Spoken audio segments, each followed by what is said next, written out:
that plane ride from St. Martin to Saba is something that just stuck out. It's something I've never even seen before, landing on basically a cliff, and then getting off and stepping onto one of the most beautiful places in the world. That has just been the highlight so far.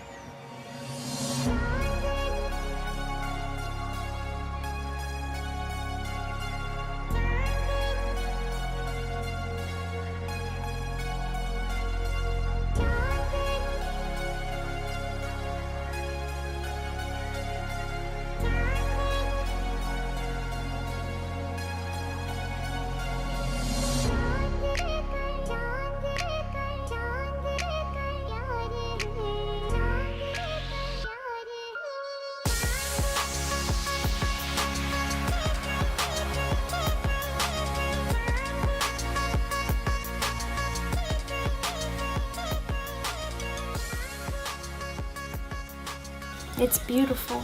It's indescribable. It's the unspoiled queen. Saba wasn't even on our minds when we were talking about getting married or talking about our engagement and that type of thing. But as we planned our marriage and planned our getting married, then Saba came to be an option. And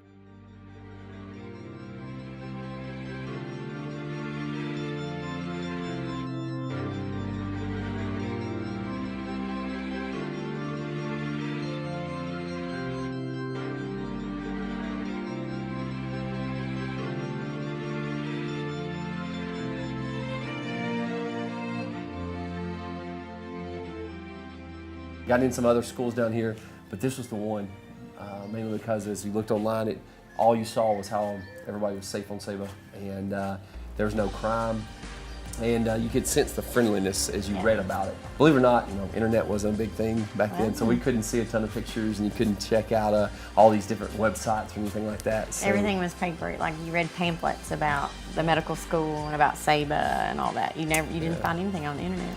Even today, if you search Saba online, the island is not the top result. So where in the world is it? Well, most maps don't actually show the island. You have to know where to look. Saba is 220 miles southeast of Puerto Rico. At 5 square miles, Saba fits inside the state of Tennessee over 8,000 times, and it fits inside Nashville over 100 times. So the 21st of August in 2001, it was a dark, gloomy, windy day, and there had been no flights to Saba that day. And so we were quite nervous. The airport wasn't near as nice as it is now. It's actually really rough, and couldn't hear anything. And a lady from Saba talked with us, and she was our first taste of a good, thick Saban accent, and she's told us so much about the island. And then finally they made a call. She told us she would let us know when they called our flight because we couldn't hear. Good morning, ladies and gentlemen. Welcome aboard when airplane 436. The time will be approximately 14 minutes. Upon departure, please make sure seatbelts are fastened and secured, and then you have your belongings placed on your seats. Thank you for choosing Winner, and we hope you enjoy your flight. The airport was kind of like, it was crazy. No air conditioning, very, very loud and muffled the speakers were. Kind of like a bad McDonald's drive-through. Yeah. And she said, I'll take care of you, just stay with me. The little plane is, for first timers, it's just really scary. Yeah. And it's the smallest, you land on the smallest commercial runway in the world. You can never predict how we land. Like one time I landed on one wheel and bounced a couple times and glided in. And one time was smooth perfectly. So it's unpredictable. While most airports have 6,000 to 8,000 feet of runway, pilots landing in Saba have to work with just 1,300 feet, which is 400 meters. To give you an idea, that's the length of a standard track, or the distance from the bell tower at Lipscomb University to Granny White Pike. I feel like me, Jackson, say you've just gotten used to being on that plane.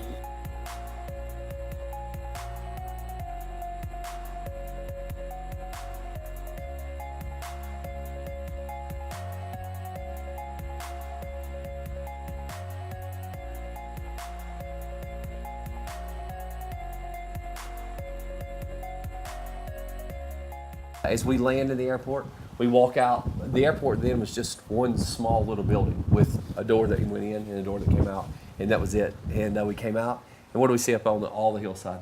It was like all the goats from the island had descended upon the hillside next to the airport. And I looked at him and said, "Where have you brought me?" A taste of home ensued shortly thereafter. We got to our little apartment, all 900 square feet of our first apartment, and had a bedroom, a small living room, and a small kitchen. And a little bathroom. And a little bathroom. Turned on the TV that evening, and guess who's on TV? Bob Mueller from Channel 2 News in Nashville, Tennessee. I hollered, "Onward home!" We're at home.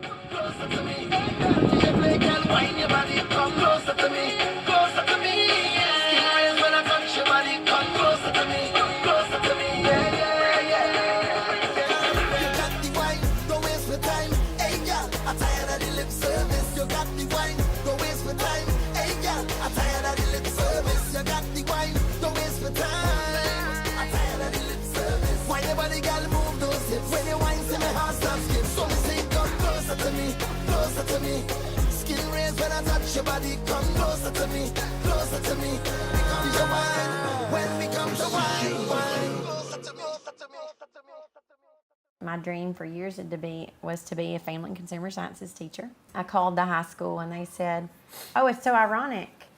The current FACS teacher, the care and food prep teacher, she's becoming our principal next year. So that position's wide open." And I applied immediately and got the position. He was right. The next morning after we got here, that beautiful day, our landlord took me across to the high school, across the island to the high school. And I got there between 7 and 8, and I was in a classroom teaching by 9. Aletha's teaching position enabled us to really be a part of the community here.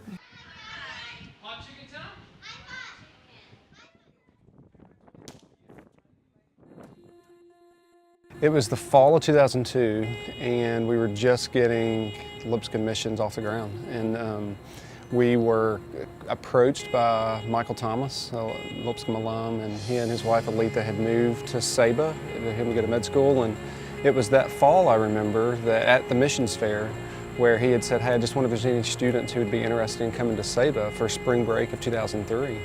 And Jeff Fincher at the time was already here in place working at Lipscomb, and Jeff said, "Yeah, look, let me see if there's interest, and let's see who we can bring down to serve." A good friend of mine who had been in school with me when I was an undergraduate student at Lipscomb was a guy named Michael Thomas, and Michael and I had stayed in touch post-graduation, and I knew that he was in medical school. I didn't know anything about Saba, where he was in medical school, but we were talking one day, and I had just started this job, and he was down there, and he said, "Oh man, you ought to bring a group down here. This place is amazing." I remember at the missions fair, like the sign-up sheet, we had nothing on information of Saba. There was no board, there were no pictures. It was literally a piece of paper with a pen saying, "Hey, who's interested in coming?" And there were 18 or 20 other tables and trips around that had been here for a while, and then there was just this little piece of paper on the table. And students had just said, "Yeah, sure, I'm interested in going to Saba, even though I've never heard of it."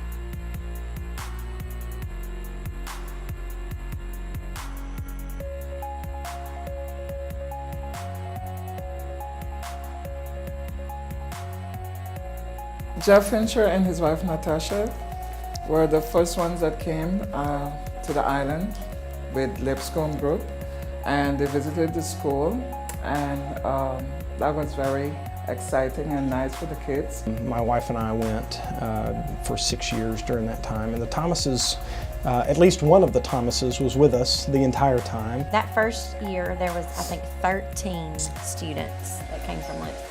It was a joy to us, a joy to have a huge number at home church on Sunday morning. They were all very adventurous, as we all were, and didn't have any idea what we were getting into, but it was an amazing group of students. When they came with a lot of enthusiasm and boisterous and loud, and the kids love nothing better. The kids love when people could come, because we are only one primary school on the island.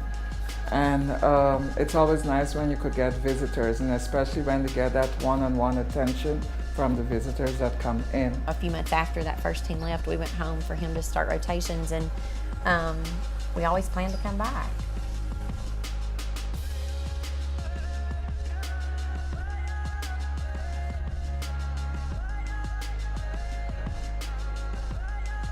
few years passed and Jeff and Tasha got a new opportunity in Mexico.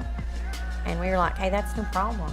You know, we got this. This is our second home. A group of students from Lipscomb that started coming for a few years, and they had this vision of, okay, we do all this service work. We do all these service projects. We paint, we clean trails, we do all this.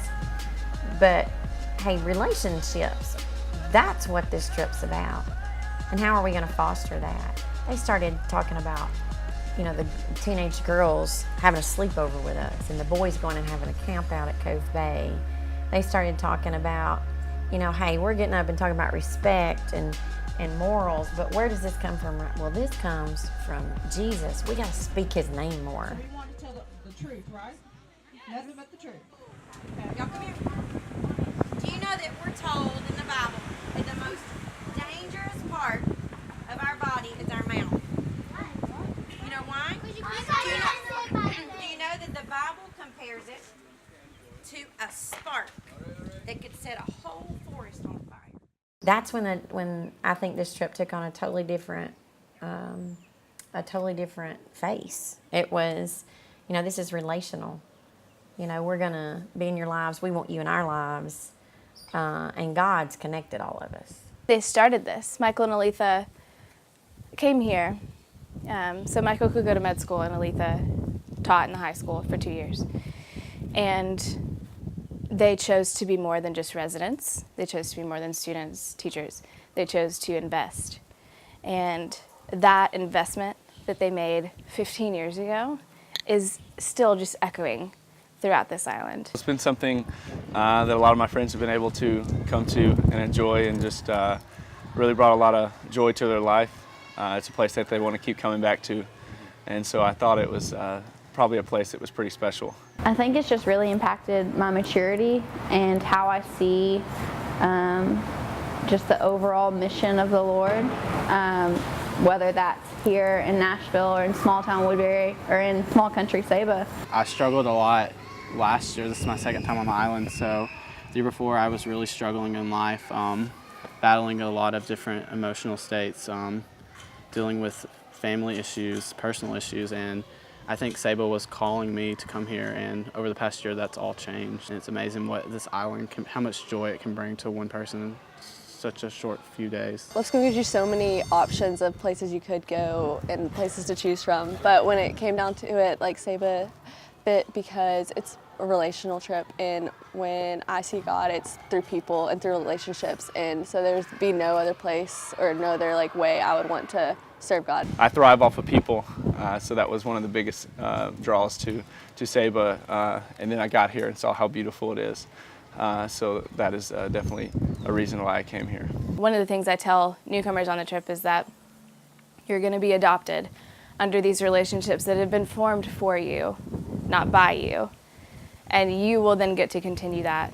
And something that you do now will affect someone else's experience years down the road. When we left Saba, you know, I hated leaving the beauty to go back home. I hated leaving, you know, the island. But what I hated most was leaving the kids that I loved. Even now, I love, you know, being in the car and driving across the island and hearing, "Hey, Miss Thomas." You know, people say that to me now, and it warms my heart. Besides Mom, it's probably the sweetest title I've ever carried.